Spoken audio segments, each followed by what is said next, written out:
Hello friends, எல்லாருக்கும் வணக்கம். Welcome back to Homely Mom channel. எல்லாரும் எப்படி இருக்கீங்க friends?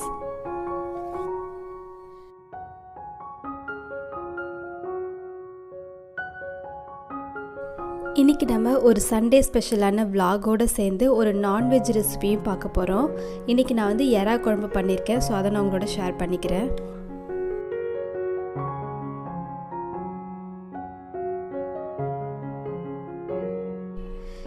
இந்த vlog ரொம்ப சிம்பிளா தான் இருக்கும். காலையிலே நான் வந்து பாத்தீங்கன்னா சாதமும் அப்புறம் எறா குழம்பும் பண்ணிட்டேன். ஏன்னா காலையிலே நான் வந்து சண்டே ஆச்சுன்னா நான்வெஜ் ஏதாவது எடுத்துட்டு வந்துருவாங்க. அப்ப நான் சீக்கிரமா செஞ்சு முடிச்சிருவேன். எனக்கு அப்படி பண்ணுறதுனால மதியம் டைம் வந்து நிறைய இருக்கும். அப்புறம் எனக்கு சண்டேஸில் கொஞ்சம் ரெஸ்ட் எடுக்கிற மாதிரி இல்லை சண்டேஸில் ஏதாவது மீல் ப்ரிப் பண்ணுற மாதிரியான டைம்லாம் எனக்கு கொஞ்சம் நிறைய இருக்கும். ஸோ அப்போல்லாம் வந்து இந்த பூண்டு உரிக்கிறது, இஞ்சி பூண்டு பேஸ்ட் அரைக்கிறது, அந்த மாதிரி ஒரு சில வேலைலாம் செஞ்சு வச்சுப்பேன். ஸோ நான் அதெல்லாம் ரெடி பண்ணி வச்சுருக்கேன். நான் அதெல்லாம் இன்னொரு வீடியோ உங்களுக்கு மீல் ப்ரிப்ரேஷன் வீடியோவில் போடுறேன். இப்போ வந்து பார்த்திங்கன்னா நான் வந்து வெங்காயம், பூண்டு, முருங்கைக்காய் இது எல்லாமே வச்சுருக்கேன். எறா குழம்புக்கு பார்த்திங்கன்னா முருங்கைக்காய் போட்டு வச்சிங்கன்னா ரொம்ப சூப்பராக இருக்கும். நீங்களும் ட்ரை பண்ணி பாருங்கள். அந்த மெத்தட் உங்களுக்கு நான் வந்து வர சொல்கிறேன்.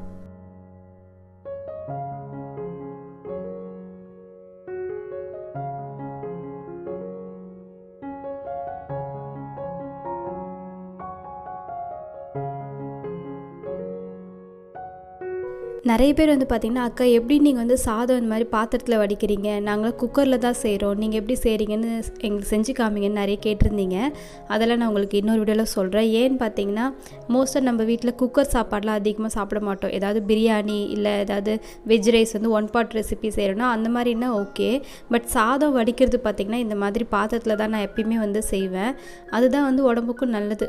ரொம்ப வந்து குக்கரில் வடித்த சாதமே நம்ம சாப்பிட்டுட்டு இருந்தால் நம்ம சீக்கிரமாக வெயிட் போட்டுருவோம், ஒபிசிட்டி ப்ராப்ளம் வரலாம். அதனால் முடிஞ்ச அளவுக்கு குக்கர் சாப்பாட்டை வந்து அவாய்ட் பண்ணுறது ரொம்பவே நல்லது. அப்புறம் முக்கியமாக இன்னொரு விஷயம் உங்களுக்கு சொல்லணும். தோட்டத்தில் நான் சமைச்சிட்டு இருக்கும்போது தோட்டத்தில் பார்த்தா நம்ம வீட்டில் ஒரு நாய் இருக்குது. வீட்டில் வளர்க்குற நாய் இல்லை, பட் அடிக்கடி தோட்டத்தில் வந்து உட்காந்துருப்பார். அவர் நல்லா செமையாக சாப்பிட்டுட்டு நல்லா தூங்குறாரு போல் இருக்குது. நான் போயிட்டு எலுமிச்சம்பழம் கொஞ்சம் பறிச்சுக்கிட்டு அதுக்கப்புறம் அவரை கொஞ்சம் வீடியோவும் எடுத்துகிட்டு வந்திருக்கேன் உங்களுக்காக காமிக்கணும் சொல்லிட்டு. சண்டேன்றதுனால இது எங்கேயோ போயிட்டு நல்லா சாப்பிட்டுட்டு வந்து நல்லா அழகாக தூங்குறாரு தோட்டத்தில் உட்காந்துட்டு. நான் வந்து பார்த்திங்கன்னா என்னுடைய கொலுசு சவுண்டு கூட கேட்டு அது எழுந்திருக்கவே இல்லை. நான் கிட்ட தான் நின்று இத்தனைக்கும் நான் வீடியோ எடுக்கிறேன், பட் அது எழுந்திருக்கவே இல்லை, நல்லா தூங்கி விழுறாரு. ஸோ கொஞ்சம் கிளிப்ஸ் எடுத்துகிட்டு வந்திருக்கேன் உங்களுக்கும் நீங்கள் பார்ப்பீங்க அப்படின்றதுக்காக. அப்புறம் வந்து எலுமிச்சம்பழம்லாம் பறிச்சுட்டு நான் வீட்டுக்கு வந்துட்டேன். அஷித் வந்து உள்ளே விளையாடிட்டு இருக்கான். அவன் வந்து பார்த்திங்கன்னா நான் எப்பயுமே சமையல் செய்யும்போது தான் வந்து ஏதாவது டிஸ்டர்ப் பண்ணுவான். டிஸ்டர்ப் மீன்ஸ் அவருக்கு வந்து எனக்கு பேச்சு கொடுத்துட்டே இருப்பான். அப்புறம் நிறைய விஷயம் ஏதாவது பண்ணிகிட்டே இருப்பான். வந்து ஏதாவது காமிச்சிட்டு போவான், அம்மா இதை பாரு அதை பாருன்னு. அதனால் முடிஞ்ச அளவுக்கு கிச்சனில் வந்து வேலை செய்யும்போது கொஞ்சம் பார்த்து தான் நான் வேலை செய்வேன். திடீர்னு பின்னாடி நிற்பான். இந்த ஏதாவது சூடாக ஏதாவது எடுக்கிற மாதிரின்னா வச்சுக்கோங்களேன், திடீர்னு பின்னாடி நிற்கும் போது குழந்தைங்க மேலே விழுறதுக்கு சான்ஸ் இருக்குது. அதனால் நீங்களும் பார்த்து வேலை செய்யுங்க. ஸோ அஷித் குட்டி மாதிரி வாழு பசங்களை வச்சுருக்கீங்கன்னா கொஞ்சம் பார்த்து தான் நீங்களும் கிச்சனில் இருக்கணும். அசால்ட்டாக இருக்காதீங்க. ஏதாவது சூடான பொருள் இருந்தால் கூட கீழே வைக்காதீங்க. துருன்னு இருக்கிற பசங்கன்னா திடீர்னு வந்து அதில் கை வச்சு தள்ளி விட்டுருவாங்க. அது அவங்க மேலே படுறதுக்கு சான்ஸ் அதிகமாக இருக்குது. ஸோ அஷித்தும் அதே மாதிரி தான். அதனால தான் கொஞ்சம் பார்த்து நான் வேலை செய்ய வேண்டியதாக இருக்குது. இப்போ கூட நான் வந்து அதாவது இந்த குழம்பு வைக்கும்போது கூட அஷித் வந்து நடுவில் இதை பேசிகிட்டே இருப்பான்.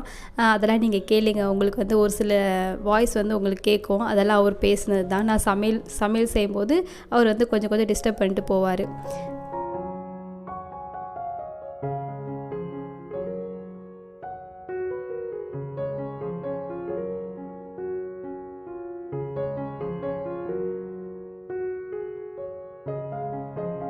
ஓகே, இப்போ வந்து நான் வந்து சாதம் வடிச்சிட்டேன். இதுக்கப்புறம் வந்து நம்ம எறா குழம்பு பண்ணுற ப்ரிப்பரேஷன் பார்க்கலாம். நான் ஃபஸ்ட்டு வானல் நல்லா ஹீட் ஆனதுக்கப்புறமா எண்ணெய் ஊற்றிருக்கேன். நான் கடலை எண்ணெயில் தான் செய்கிறேன். அதுக்கப்புறமா கொஞ்சமாக வெந்தயம், அப்புறம் கடுகு, உளுத்தம்பருப்பு, ஜீரகம் இது 3 போட்டு நல்லா பொரிய விட்டுருக்கேன். இது நல்லா பொரிஞ்சதுக்கப்புறமா கொஞ்சம் நல்லா பொடியாக நறுக்குன வெங்காயம் வந்து நான் இதோட சேர்த்துக்கிறேன். அது கூட ஒரு 2 கொத்து கருவேப்பிலையை சேர்த்துட்டு நல்லா வதக்கிக்கலாம்.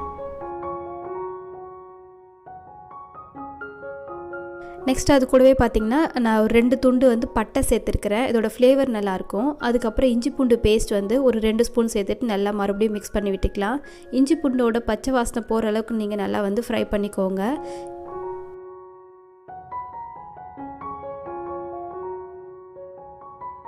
அடுத்தது இதோட பச்சை வாசனை நல்லா போனதுக்கப்புறமா நான் இது கூட வந்து நல்லா நறுக்கி வச்சுருக்க முருங்கைக்காய் வந்து சேர்த்துக்கிறேன்.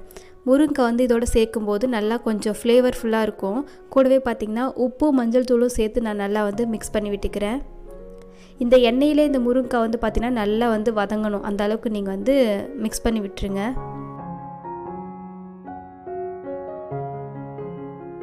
இது ஓரளவுக்கு வதங்கினதுக்கு அப்புறமா பார்த்திங்கன்னா நான் ஒரு 2 பெரிய சைஸ் தக்காளி வந்து இந்த மாதிரி நல்லா அரைச்சி வச்சுருக்கேன். அதை வந்து மிக்ஸி ஜாரையும் கொஞ்சம் கழுவி இதோட நல்லா தண்ணி சேர்த்துட்டு நல்லா மிக்ஸ் பண்ணி விட்டுக்கிறேன்.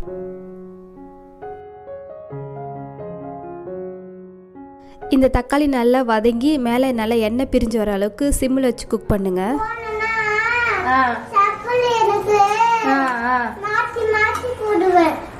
அப்பா வீட்டுன்னு போறியலண்ணா அப்பாவை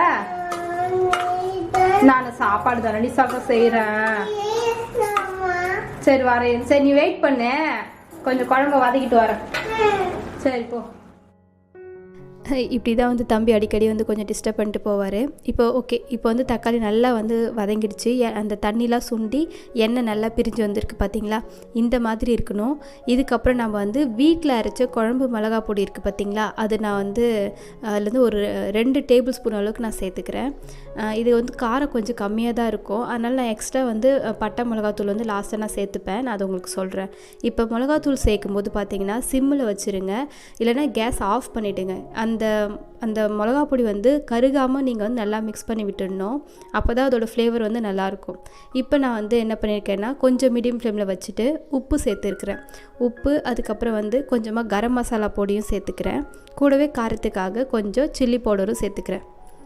ஏன்னா நம்மளுடைய குழம்பு மிளகா பொடி வந்து பார்த்திங்கன்னா கொஞ்சம் காரம் கம்மியாக தான் இருக்கும், அதனால தான் நான் வந்து எக்ஸ்ட்ராவாக கொஞ்சம் சில்லி பவுடர் வந்து ஆட் பண்ணிக்கிறேன்.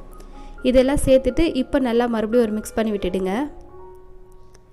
இந்த மசாலா எல்லாமே பார்த்திங்கன்னா முருங்கைக்கால் நல்லா இறங்கி அதோட டேஸ்ட் நல்லாயிருக்கும் சாப்பிடும்போது. இப்போ தேவையான கொஞ்சமாக நான் வந்து தண்ணி ஊற்றிக்கிறேன். ஏன்னா எறா சேர்க்கும் போது எறாவிலேருந்து தண்ணி நமக்கு விடும், அதனால் ரொம்ப அதிகமாக ஆரம்பத்தில் சேர்த்துறாதீங்க, கொஞ்சமாக சேர்த்துக்கோங்க. ஏமா நான் அதை வர்றானே அப்பாவுக்கு பசிக்குதுன்னாரா, ஜன்னல் பக்கத்தோ வர ஒரே நிமிஷம் வெயிட் பண்ணேன்.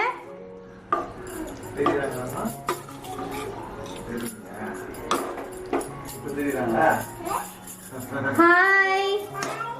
சரி சத்தப்படாதீங்கண்ணா. அர்ஷத் குட்டி வந்து பார்த்திங்கன்னா இந்த மாதிரி அடிக்கடி டிஸ்டர்ப் பண்ணிகிட்டே இருக்கான் அப்படின்றதுனால நான் தவாப்பாட்ட சொல்லி அவனை தோட்டத்துக்கு கூட்டு போக சொன்னேன். அங்கே போயிட்டு ஜன்னல் வழியாக இருந்து என்னை பார்த்து டிஸ்டர்ப் பண்ணிகிட்டு இருந்தான். அம்மா என்னை பார்த்து ஜன்னல் வழியாக தெரியுறேண்ணா அப்படிலாம் கேட்டுகிட்டு இருந்தான். அப்புறம் மறுபடியும் அவங்ககிட்ட கொஞ்சம் பேச்சு கொடுத்துட்டு சரி அமைதியாக இருங்க 2 பேரும் சொல்லிவிட்டு நான் மறுபடியும் சமையல் வேலையை பார்க்க ஆரம்பிச்சிட்டேன்.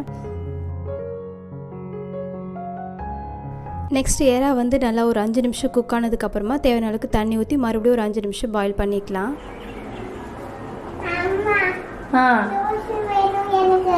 ஜூஸ் போடுறேன்ப்பா, வெயிட் பண்ணாப்பா, கொஞ்சம் வெயிட் பண்ணாப்பா. ஆமாண்டி தங்கம், எனக்காக கொஞ்சம் வெயிட் பண்ணுடி, சரிங்களா? அம்மா குழம்பு வச்சு முடிச்சுட்டேன், இன்னும் கொஞ்ச நேரம் தான். இது கொதிச்சதும் உங்களுக்கு ஜூஸ். என்னப்பா?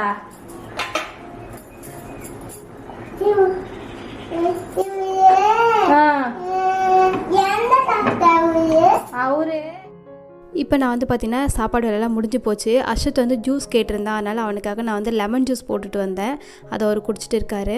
அந்த கேப்பில் வந்து நான் கொஞ்சம் தலை சீவுறது, அப்புறம் கொஞ்சம் என்னுடைய க்ரூமிங் விஷயம்லாம் நான் பண்ணிவிட்டு அதுக்கப்புறம் உங்களுக்கு சர்வ் பண்ணுறதை காமிக்கிறேன். அதுக்கப்புறம் அர்ஷத்துக்கு நான் சாப்பாடு ஓட்டுறது இந்த மாதிரி தான் போகும். இந்த விலாக் அதோட ரொம்ப லென்த்தாலாம் போகாது, இதோட நான் முடிச்சுக்க போகிறேன்.